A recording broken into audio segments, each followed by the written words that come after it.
그만하셔. 여러분이 지금보다 훨씬 더 행복했으면 좋겠습니다. 신앙생활은 행복해야 돼요. 행복한 가정, 행복한 교회가 되어야 됩니다. 우리 하나님 믿고 또 교회 다니면서 늘 불행하고 늘 인상 쓰고 그러면은 그게 믿는 사람의 모습이 아니겠죠. 우리 교회는 행복으로 이끌어가는 행복의 터전입니다. 저는 어디를 가든지 행복한 가정, 행복한 교회를 제가 선포를 하고 있습니다. 5월 가정의 날을 맞이해서 여러분의 가정이 복 있는 가정, 행복한 가정이 되시기를 축원합니다. 오늘 살필 내용은 디모데입니다. 디모데는 바울의 사랑을 아주 많이 받은 젊은 목회자인데 성경은 디모데를 가르쳐서 복 있는 사람이다 이렇게 말씀을 합니다. 그러면은 디모데가 왜 복 있는 사람인가? 이 시간 그 부분을 몇 가지 살피겠습니다. 첫째는 믿음의 대물림 가정이에요. 자, 우리 다 같이 디모데후서 1장 5절 다시 봅시다. 시작. 이는 내 속에 거짓이 없는 믿음이 있음을 생각하니라. 이 믿음은 먼저 내 애조모 로스와 내 어머니 유리 속에 있더니 내 속에도 있는 줄을 확신한다. 디모데 신앙은 여기 보면은 애조모, 즉 애할머니를 통해서 어머니에게 믿음이 전달됐고 또 어머니를 통해서 디모데에게 믿음이 물려졌습니다. 즉 3대째 신앙생활을 하는 그런 가정이죠. 먼저 애할머니가 예수님을 영접하고 그리고 딸에게, 그러니까 이 딸이 자기 아들에게 믿음을 또 영접시키고 이렇게 3대째 신앙생활을 하는데 자선대대로 믿는 가정이 왜 축복일까요? 믿음이 계속해서 끊어지지 않기 때문에. 자, 만약에 3대째 믿는 가정이라면 이 3대가 그동안 심었던 기도를 전부 모은다면 그 양이 얼마나 클까요? 3대가 드린 기도, 그리고 응답받는 것, 또 받은 축복 어마어마할 것입니다. 그 다음에 3대가 이제까지 드렸던 모든 예배를 전부 다 모은다면 그것도 엄청나겠죠. 또 3대가 드릴 헌금을 모으면 그것도 어마어마하겠죠. 또 드릴 충성은 얼마나 되겠습니까? 할머니가 심은 것을 어머니가 거두고 어머니가 심은 것을 디모데가 거둡니다. 이렇게 심는 것은 반드시 거두게끔 되어 있습니다. 만약에 내가 심었는데 거두지 못하면 내 자녀들, 내 후손들이 거두게 됩니다. 외국에는 수십 대를 이어온 믿음의 가정이 많습니다. 그런데 우리나라는 기독교의 역사가 짧아요. 그래서 제가 알고 있는 사람 가운데서 오래 신앙생활을 하는 사람 찾아봤더니 5대째 신앙생활을 하고 있어요. 5대째. 우리나라는 그렇게 길지가 않아요. 또 우리 교회도 보면은 3대째는 많이 있을 것 같고 4대째도 있고 그럴 것 같습니다. 저희 가정도 4대째 신앙생활을 하고 있는데 가정의 달을 맞이하면서 돌아가신 어머니가 생각이 났습니다. 몇 년 전에 저희 어머니가 102세, 102살이나 사시고 이제 하나님 품에 안기셨는데 살아생전에 얼마나 기도를 열심히 하셨는지 모릅니다. 주무시는 시간 외에는 하루 종일 자녀들이 목회하는 교회를 위해서 또 자식들, 손주들, 증손주들을 위해서 온종일 기도를 하세요. 제가 가서 봐도 항상 기도만 하고 계십니다.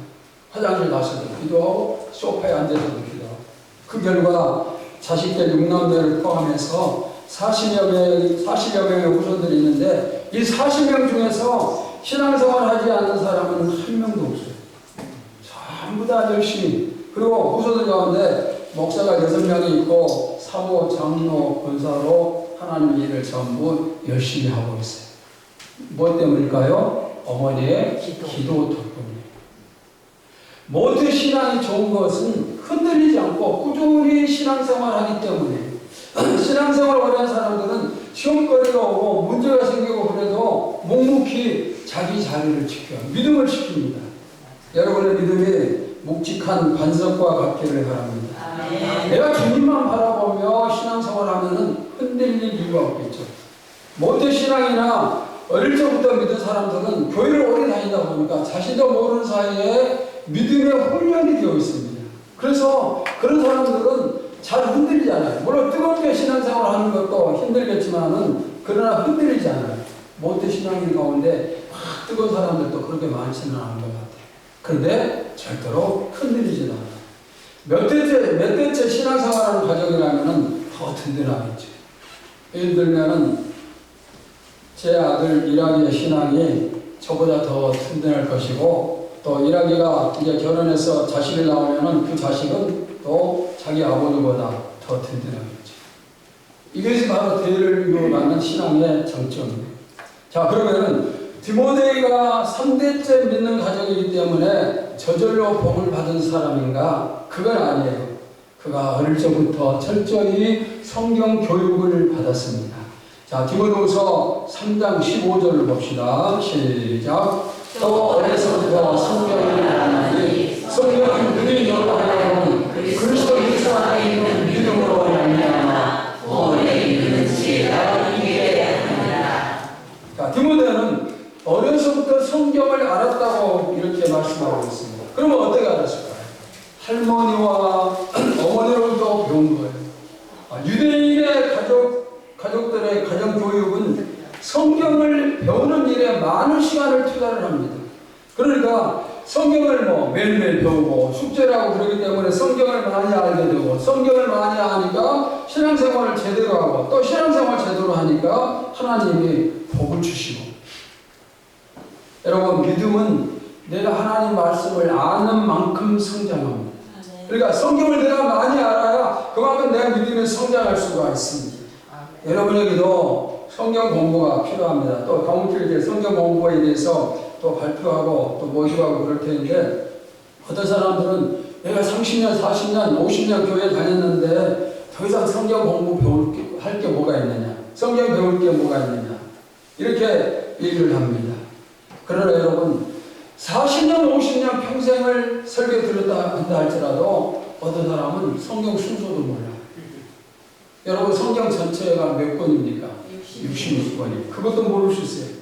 그 다음에 내가 평생을 신앙생활 했지만 창세기에서 요한계시록까지 끝까지 한 번도 읽어보지 못한 그런 사람도 있어요. 교회는 오래 다녔지만. 그러니까 우리가 하나님 말씀 성경을 알아야 돼요. 저도 아주 어렸을 때 유치원 때부터 평생 지금까지 교회를 다녔는데, 또 신학 공부도 대학에서 박사 과정까지 한 15년 정도를 공부를 했어요. 제가 한번 헤아려 봤어요. 한 15년 공부를 했어요. 그러니까 그렇게 공부하고 성경을 수없이 읽고 설교도 수십 년을 했어요. 또 여러분 성경 공부를 제가 얼마나 많이 가르쳤습니까? 그런데 그럼에도 불구하고 제가 모르는 성경 내용이 많이 있어요. 그러니까 지금도 연구를 해야 되는 거예요. 여러분 저에게 성경 구절 가지고 와서 갑자기 질문을 하면은 대답을 할 수도 있고 못 할 수도 있어요. 여러분 성경 배우기에 힘을 쓰시기 바랍니다. 아멘. 그리고 자녀들에게 가르쳐야 돼요. 자녀의 신앙 교육을 교회에만 맡기면 안 돼요. 여러분 교회에서 얼마나 가르칠까요? 일주일에 주일날 딱 한 번 교회 나와서 1시간 조금 넘는 시간으로 예배드리고 찬양도 하고 그렇게 하는데, 그 1시간 동안에 얼마나 무엇을 많이 배우겠습니까? 그러니까 집에서 배우게 해야 됩니다. 집에서 성경을 읽게 해야 되고, 또 계획을 세워서 매일매일 일정한 분량을 자녀들이 읽도록 정해놓고 읽으면 체크를 하고, 또 하루에 몇 분씩 1분씩, 2분씩, 3분씩 기도하게끔 기도 훈련도 시키고 성경 암송도 시키고, 이렇게 훈련을 계속해야 그들이 좋은 신앙인이 되고, 나중에 그들이 성장해서 결혼하고 자녀를 낳았을 때 그 믿음을 자녀들에게 물려줄 수가 있습니다. 디모데가 목회자로 쓰임받을 수 있었던 것은 어릴 적부터 말씀을 포함한 신앙 훈련을 제대로 받았기 때문입니다. 자식들이 좋은 신앙을 갖기를 원하면 훈련을 시켜야 돼요. 그래야 하나님이 그 자녀를 성공과 축복으로 인도를 하십니다. 그리고 여러분 가정이 부모와 자녀들이 전부 다 함께 신앙생활하고 있다? 그러면 너무너무 축복받았음을 생각하면서 하나님께 늘 감사해야 돼요. 아멘. 믿는 부모를 둔 자식도 감사, 또 믿는 자녀를 둔 부모도 감사. 대를 이어서 신앙생활하는 것보다 더 큰 축복이 없어요. 오늘 이 말씀을 계기로 해서 여러분의 신앙이 사선 대대로 이어지기를 주님의 이름으로 축원합니다. 자, 그다음 두 번째는 바울과 디모데와의 관계입니다. 디모데가 왜 축복받은 사람인가 이것을 알려면 바울과의 관계를 살펴야 됩니다. 두 사람의 관계는 아주 깊은 그러면서 다양한 관계예요. 바울이 여러 사람과 함께 했지만 그러나 디모데처럼 깊은 관계를 가진 사람이 없어요. 그러면 어떤 관계인가? 세 가지를 말씀을 드릴게요. 첫째, 디모데는 바울의 제자예요. 누구의 제자? 바울의 제자예요.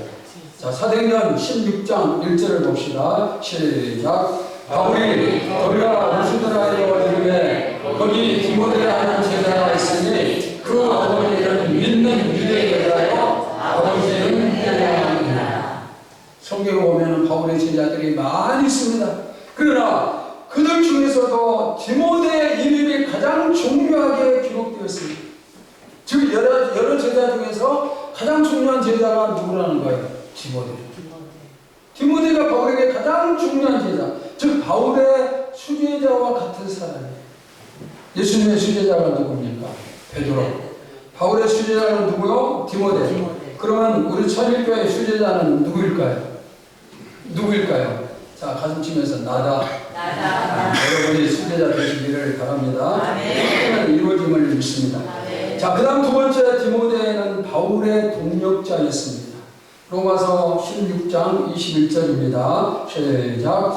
나의 동력자 디모데와 나의 친척 누디오와 야손과 소신바들과 너희에게 문안합니다. 디모데는 바울의 제자인과 동시에 바울에게 없어서는 안 되는 아주 중요한 동력자입니다. 방금 말씀에도 동력자를 소개하면서 디모데 한 사람 이름만 나와요. 바울에게 얼마나 많은 동력자가 있는지 모릅니다. 그런데 디모데 한 사람만 바울이 동력자로 소개를 해요. 디모데는 바울의 최고의 제자였고 최고의 동력자였습니다. 여러분도 우리 교회에서 최고의 동력자가 되겠다는 꿈을 가지시기를 바랍니다. 아멘. 꿈을 꾸는 자가 이루어지는 거예요. 아멘. 이 동력자라는 말은 쉬운 말이 아니에요. 쉽게 받을 수 있는 말이 아닙니다. 환난과 핍박을 함께하고 감옥에도 같이 가고 죽으면 죽으라는 각오를 가지고 끝까지 함께 길을 가는 사람, 그들이 진정한 동력자예요. 아멘. 예수님의 동력자들, 제자들까지도 도망을 찾았던 기억이 있어요.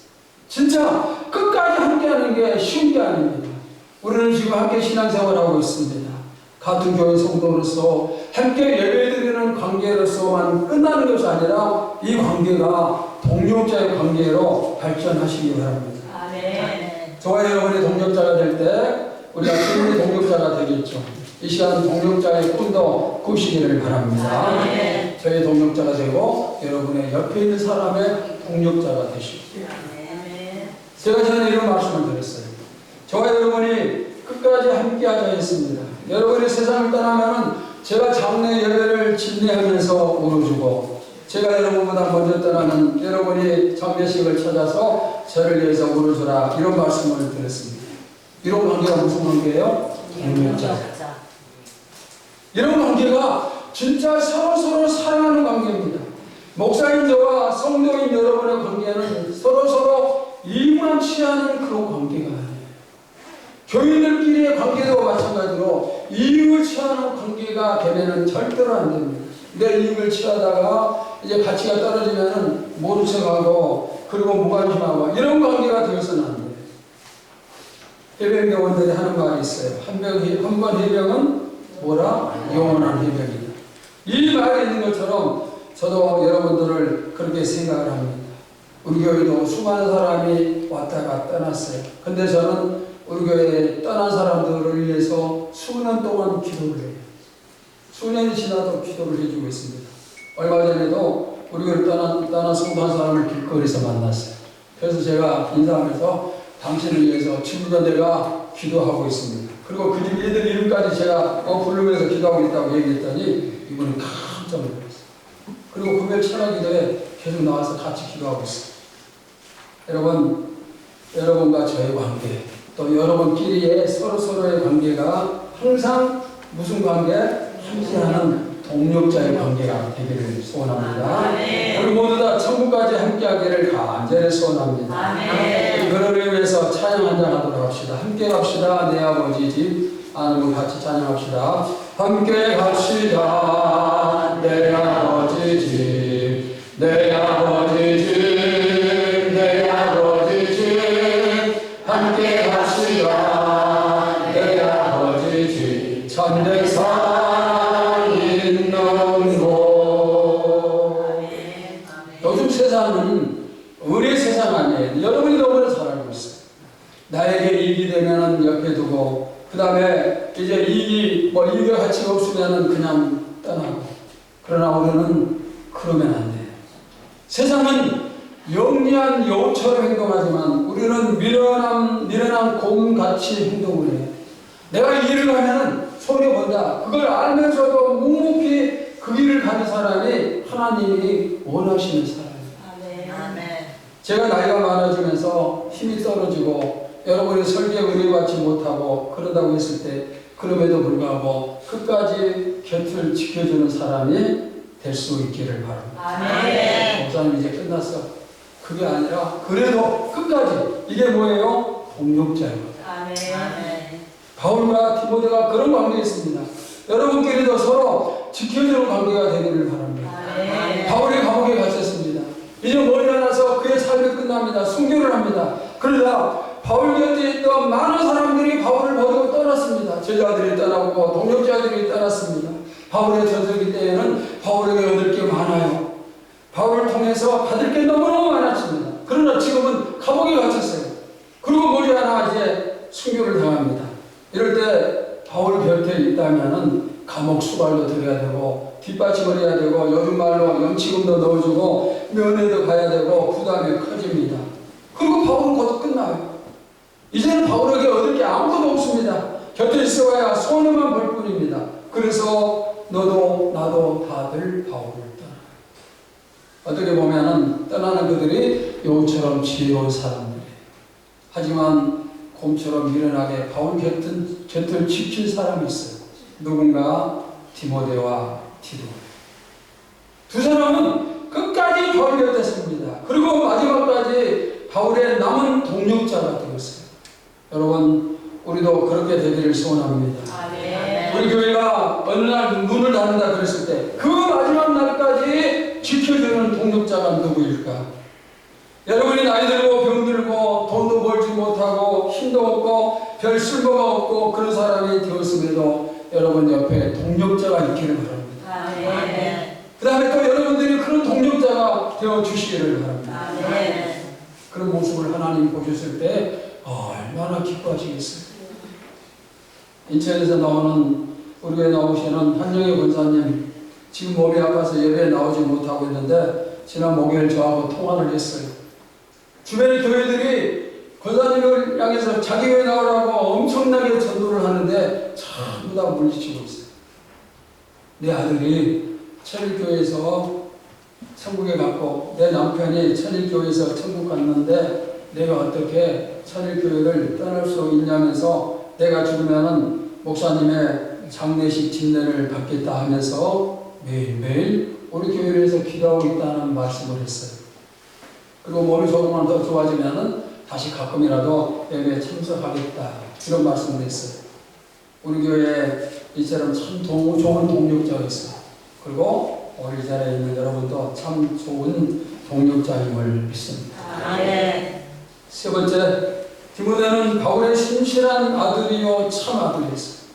자, 고린도전서 4장 17절을 볼까요? 시작. 이로 말미암아 내가 주 안에서 내 사랑하고 신실한 아들 디모데를 너희에게 보냈으니. 여기 보니까 디모데를 내 사랑하는 신실한 아들이라. 자, 디모데전서 1장 2절로 봅시다. 시작. 믿음 안에서 참 아들 된 디모데에게 디모데는 바울의 사랑받는 신실한 아들이고 참 아들. 여기 신실하다 또 참 이 단어 속에는 바울이 디모데를 얼마나 사랑하고 인정했는가를 알 수가 있어요. 바울 시대에는 남의 아들을 양아들로 삼는 그런 제도가 있었습니다. 양아들로 삼으면은 친아들과 똑같은 권리를 가지게 됩니다. 똑같은 대우를 받습니다. 그런데 이런 일들이 많았어요. 예를 들면은 여러분 베네라는 영화를 보셨을 겁니다. 로마 군대가 해전을 하다가 패배를 하고 배가 파손되면서 배 안에 타고 있던 장군이 바다에 빠졌어요. 그때 베네가 물속에 빠진 장군을 구해주고 이후로 장군은 베네를 양아들로 삼고 베네는 권세를 누립니다. 그런데 바울과 디모데의 관계도 마찬가지예요. 뗄래야 뗄 수 없는 두 사람의 관계. 그래서 바울이 디모데를 양아들로 삼았어요. 바울이 양아들로 삼은 사람이 두 사람이 있어요. 누굴까요? 디모데와 티도.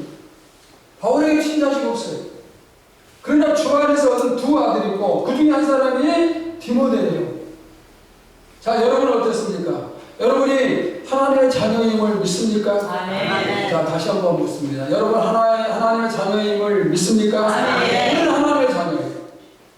그렇다면 나는 정말로 복 있는 자녀입니다. 복 있는 사람이에요. 그런데 자식은 부모를 부끄럽게 하지 않아요. 여러분이 하나님의 자녀이면은 아버지 되신 하나님을 부끄럽게 해드리면 안 돼요. 하나님의 아들다운 그런 삶이 우리에게 있어야 됩니다.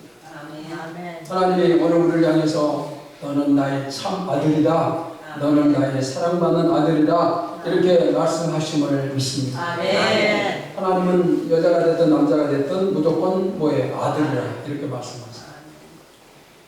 하나님의 아들 된 축복은 이루 말할 수 없는 엄청난 축복입니다. 하나님이 여러분의 아버지라는 이 사실을 절대로 놓지 마시고 축복을 누리시기를 바랍니다. 아멘. 한번 따라갑시다.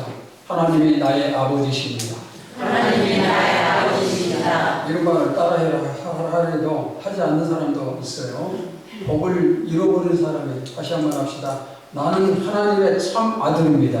나는 하나님의 참 아들입니다. 아멘입니까? 아멘. 자, 이제까지 바울과 디모데의 관계 세 가지를 살폈습니다.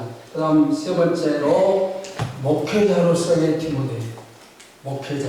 자, 디모데전서 1장 3절 말씀 보시겠습니다. 시작. 내가 바빌론으로 갈 때 너를 보하여 에베소에 머물러 하는 것은 어떤 사람들을 향하여 다른 교훈을 가르치지 말며. 자, 디모데가 어린 나이에 에베소 교회의 목회자가 됩니다. 그가 목회자가 된 것은 본인이 원해서 된 게 아니에요. 바울이 그를 목회자로 세웠습니다. 바울이 에베소 교회를 세웠어요. 그리고 훗날 이제 디모데와 함께 에베소 교회를 방문하는데 에베소 교회의 문제가 너무나 많아요. 바울이 마음이 아픕니다. 그래서 바울이 디모데를 그 교회에 세우면서 목회자로 인정을 합니다. 젊은 나이에 한 교회를 책임지는 목회자가 됐어요. 그러면 바울이 왜 그에게 교회를 맡겼을까요? 자신의 제자요 동력자이면서 신실한 아들이기 때문이죠. 맡길 만한 자격을 갖췄기 때문이죠. 여러분, 목회자의 길이 쉬운 길은 아니겠죠. 저도 많은 어려움을 수없이 겪었습니다. 어떤 사람이 목회자가 될까요? 성경 실력을 갖추면 되는가? 공부를 많이 하면 되는가? 한 교회를 책임지기 위해서 갖춰야 될 것들이 너무나 많아요. 그래서 우리 교단에서는 목사가 되려면 대학에서부터 무려 9년의 훈련을 해요. 그리고 이제 9년이 지나야 목사 안수를 받는데 그 도중에 여러 시험을 통과해야 되는데 시험 떨어지면 1년이 더 길어져요. 어떤 사람은 10몇 년 만에 목사 안수를 받아요. 왜 그럴까요? 이렇게 까다로운 이유는 목회자의 직분이 중요하기 때문에. 그리고 목사가 되더라도 바로 교회를 맡아서 목회하는가? 아니에요. 또 오랫동안 부목사로 사역하면서 훈련을 받고 그리고 나이가 어느 정도 되고 그랬을 때 담임 목사의 역할을 할 수가 있어요. 근데 디모데는 달랐어요. 그의 나이가 얼마인지 모르지만 아주 젊은 나이에요. 그런데 교회를 맡았습니다. 바울이 믿고 맡길 수가 있었습니다. 디모데가 얼마나 복 있는지 알 수가 있죠. 여러분도 믿고 맡길 수 있는 신앙인 되시기 바랍니다. 아멘. 여러분에게 하나님이 장로의 직분을 믿고 맡길 수 있고 권사의 직분을 믿고 맡길 수 있고 또 안수주자 직분을 믿고 맡길 수 있고 회장의 직분도 소그룹 목자의 직분도 믿고 맡길 수 있는 그런 성도가 되시기를 바랍니다. 아멘. 여러분 어떻습니까? 우리 목사님이 나를 믿어줄까? 그런 사람입니까? 그 다음에 성도들이 나를 믿어줄까? 어떻습니까? 저는 이 설교 준비하면서 우리 교회에 몇 사람이나 믿을 수 있는 사람이 있을까? 이렇게 헤아려봤어요. 몇 명이나 있을까요? 말 안 하겠어요. 디모데가 목회자로 임명받은 뒤 어떻게 목회했는가? 자, 디모데후서 1장 4절 다시 봅시다. 시작. 내 눈물을 생각하여 너 보기를 원하는 내 기쁨이 가득하게 하려 하니. 디모데는 눈물의 목회를 했어요. 바울이 에베소 교회에서 한나들은 눈물의 목회하는 것을 보면서 배웠습니다. 훈련받은 디모데가 이제 목회할 때 자기도 눈물의 목회를 하는 거예요. 제가 생각할 때 목회자에게 있어서 최고의 목회는 눈물로 목회하는 목회자다. 이렇게 생각해요. 왜 눈물의 목회를 합니까? 교인들을 사랑하기 때문입니다. 하나님을 제대로 믿지 않는 성도들 보면은 그 영혼이 불쌍해서 정말 눈물을 흘릴 수밖에 없어요. 병들어서 고통당하는 성도들 보면은 그 고통이 마음에 전해지기 때문에 그래서 또 눈물을 흘리는 겁니다. 그 다음에 잘 되는 사람을 보면 또 감사해서 눈물을 흘려요. 이래도 눈물, 저래도 눈물, 참된 목회자는 눈물이 마를 길이 없는 것 같아요. 여러분, 제가 많은 눈물을 흘리도록 기도해 주시기 바랍니다. 여러분도 같이 많은 눈물을 해야 돼요. 근데 젊은 청년이 울면은 얼마나 울겠어요. 인생을 많이 살고 경험이 많은 사람들이 이제 그 경험 때문에 뭐 눈물도 많고 그러지만은 그런데 지금 디모데는 나이가 어려워요. 지식은 많고 실력은 있다 할지라도 인생 경험이 작기 때문에 사람들의 아픔을 많이 알지 못하겠죠. 그러니까 울만한 나이의 목회자가 아니에요. 나이가 들어가야 되겠죠.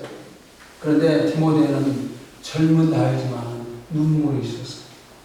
방금 디모데후서 1장 4절에 네 눈물을 생각하여 그랬어요. 디모데가 흘린 눈물을 바울도 알고 있다는 것이죠. 젊은 나이지만 정말 눈물이 많은 괜찮은 그런 목회자임을 보여주고 있습니다. 여러분도 눈물이 많기를 바랍니다. 저는 여러분을 위해서 계속 울고 여러분은 저를 위해서 또 옆에 있는 성도를 위해서 계속 우시기 바랍니다. 우리 가정에 아직 예수님을 모르는 가족이 있다면 그 자녀를 위해서 그 사람을 위해서 끊임없이 울어야 돼요. 믿음이 약해지는 성도가 눈에 보이면 그 사람의 믿음 회복을 위해서 울어야 됩니다. 우리 교회가 울고 또 우는 교회가 되기를 축원합니다. 그뿐만 아니라 여러분들이 말씀을 들으면서도 은혜받아서 심령의 눈물을 흘리는 일들이 많아지기를 축원합니다. 자, 이번에도 옆 사람 보고 한번 함께 나누도록 합시다. 당신을 위해서 하겠습니다. 당신을 위해서 하겠습니다. 자, 이번에는 나를 위해서 울어주세요. 옆 사람을 위해서 울고 또 옆 사람은 나를 위해서 울고 우리 모두 서로를 위해서 우는 교회, 우는 성도 되시기를 축원합니다. 울면은 사랑, 울면은 역사가 디모데가 훌륭한 목회자라는 또 다른 의미가 있습니다. 디모데후서 1장 5절 우리 함께 봅시다. 시작. 이는 내 속에 거짓이 없는 믿음이 있음을 생각합니다. 거짓이 없는 진실한 목회자였어요. 여러분, 하나님이 원하시는 사람은 진실한 사람. 하나님이 이 시대에 찾는 사람은 진실한 사람을 찾는 진실한 목회자, 진실한 성도, 우리가 그런 성도 되시기를 될 수 있기를 바랍니다. 저희 목회 방침 4가지가 있어요. 기본에 충실하는 것, 그 다음에 정도, 바른 길을 걷는 것, 그리고 오직 주님의 영광을 위해서, 또 오직 주의 뜻대로 이 4가지가 있는데 방금 이 말씀, 여기 나오는 말씀은 정도, 바른 길을 걷자는 거예요. 거짓이 없는 것. 하나님은 정직한 자, 정도를 걷는 자를 사랑하시고 축복을 하십니다. 그런데 그게 쉬운 게 아니에요. 왜냐하면 내가 정직한 자의 길을 걸으려면 손해를 보고 희생을 해야 됩니다. 그러니까 쉽지 않아요. 교회 안에도 사실 우리 솔직하게 얘기하면 교회 안에도 거짓이 많아요. 거짓이 많아요. 교회 안에도. 여러분과 제 사이에 깊은 관계가 이루어지려면 서로가 정직한 사람이라는 신뢰를 줘야 돼. 아멘. 저 사람은 절대로 거짓말하지 않는 사람이다. 이런 믿음이 생길 때 깊은 관계가 형성될 수가 있습니다. 하나님과 사람 앞에서 우리 모두 정직하기를 소원합니다. 아멘. 하나님이 나를 향해서 너 정직하지 않아 하면은 저한테, 여러분한테 또 우리 교회에 무슨 일을 맡기시겠어요? 우리가 정직한 교회임을 인정받을 때 하나님이 계속해서 여러 가지 중요한 일을 맡기심을 믿습니다. 아멘. 우리가 구약 성경을 이미 살폈는데 구약 성경에 보시면은 왕을 평가할 때, 성경에 기록한 저자들이 왕을 평가할 때 어떻게 평가하는가? 좋은 왕에 대한 평가는 이렇게 평가를 합니다. 하나님 앞에서 뭐 있다? 정직했다. 누구누구 왕은 하나님 앞에서 정직했다. 또는 누구누구는 다윗처럼 정직했다. 이런 표현을 합니다. 정직해야 좋은 신앙이에요. 기도 많이 하고 예배 잘 드리고 충성 많이 하고 이런 것도 좋은 신앙의 하나의 종류가 되지만 진짜 중요한 것은 정직, 진실함, 거룩함 이런 것들을 갖출 때 진짜 좋은 성도가 됩니다. 아멘. 디모데는 정직했어요. 아멘. 거짓이 없어요. 바울이 그것을 인정을 했습니다. 깨끗하고 순수하고 세상에 물들지 않았어요. 그래서 바울은 믿고 디모데에게 교훈을 맡기는 겁니다. 자, 마지막 네 번째, 디모데와 하나님과의 관계입니다. 하나님과 사람의 관계를 표현할 때 어떻게 표현할까요? 하나님의 사랑을 받는 사람, 하나님의 사랑을 받지 못하는 사람 이렇게 표현하겠죠. 그럼 여러분은 어느 쪽이에요? 하나님의 사랑을 받는 쪽입니까? 사랑받지 못하는 쪽입니까? 사랑 받는 쪽이에요? 대답, 질문하면 무조건 좋은 대답 하십니다. 그대로 돼요. 여러분 모두 다 하나님의 사랑을 받는 자임을 믿습니다. 자, 그럼 디모데가 어떤 사람인가? 이름의 뜻을 알면은 그 하나님과 관계를 알 수가 있는데 이름이 무슨 뜻인가 하면은 하나님께 사랑받는 자. 디모데라는 이름의 뜻이 무슨 뜻이에요? 하나님께 사랑받는 자. 여러분 우리가 성경 속에서 아주 다양한 이름을 보죠. 아브라함. 아브라함은 열국의 아버지, 많은 나라의 아버지라는 뜻입니다. 모세는 물에서 건져낸 사람이라는 뜻입니다. 유다는 여호와를 찬양한다는 뜻입니다. 아주 좋은 이름들이 많아요. 그런데 이 많은 좋은 이름들 가운데서 디모데의 이름인 하나님께 사랑받는 자, 이보다 더 좋은 이름이 있을까요? 아마 없을 것 같아요. 하나님의 사랑을 받는 자. 아멘. 이름만 봐도 디모데가 얼마나 복 있는 사람인지 알 수가 있습니다. 그러나 좋은 이름 가지고 있다고 해서 다 복 있는 사람인가? 이름값을 해야 복 있는 사람. 디모데는 이름값을 했어요. 하나님께 사랑을 받는 자라는 그 이름값을 냈습니다. 어떻게 하는가? 하나님의 사랑을 받은 디모데가 그 받은 사랑을 하나님께 다시 돌려줘요. 하나님께 맡겨주신 목회 사명 잘 감당합니다. 이게 바로 하나님께 돌려드리는 겁니다. 그 다음에 거기서 그치지 아니하고 순교의 길을 걸어가요. 정해진 그 나이, 명대로 사는 게 아니라 그 이전에 예수 믿는 것 때문에, 목회하는 것 때문에 목숨이 끊이면 순교하는 거예요. 순교를 당하는 겁니다. 자기 목숨을 하나님께 드린 거예요. 열심히 목회한 것, 거기서 그친 게 아니라 목숨까지도 하나님께 바쳤으니 디모데가 얼마나 하나님을 사랑했는가를 알 수 있지 않겠습니까? 여러분, 이보다 아름다운 사랑이 있을까요? 사랑하는 성도 여러분, 믿음을 대물림하시기 바랍니다. 아멘. 그러기 위해서는 아직 만약에 우리 자녀가 믿지 않다. 그런 가정은 죽기를 각오하고 믿음을 전수를 해야 돼요. 또한 교회 안에서 목회자와 교인들과 두루두루 좋은 관계, 그래서 동력자가 될 수 있기를 바랍니다. 아멘. 하나님 앞에서는 정직하게 행하면서 눈물을 흘리고 주신 사명을 잘 감당하시기를 바랍니다. 아멘. 그럴 때 디모데의 축복이 저와 여러분의 축복이 됨을 믿습니다. 아멘. 5월 가정의 날을 맞이해서 우리 성도들 모든 가정에 하나님의 축복하시기, 행복 주심이 차고 넘치기를 축원합니다. 아멘. 하나님 감사합니다. 아멘. 오늘 가정의 날을 맞이해서 디모데가 받은 축복을 살폈습니다. 아버지 하나님, 우리도 디모데와 똑같은 그런 축복을 받기를 원합니다. 아멘. 주님의 제자가 되고 주님의 동력자가 되고 정직한 자가 되고 주님을 위해서라면 내 생명도 아까워하지 아니하고 들을 수 있는 그런 주시옵소서. 아멘. 오늘 예배드리는 모든 성도들 온전히 하나가 되어서 정말 서로 사랑하고 위에서 기도해주고 눈물 흘려주고 희생해주는 그런 좋은 관계를 유지하게 하여 주시옵소서. 아멘. 살아계신 예수님의 이름으로 기도하옵나이다. 아멘. 아멘.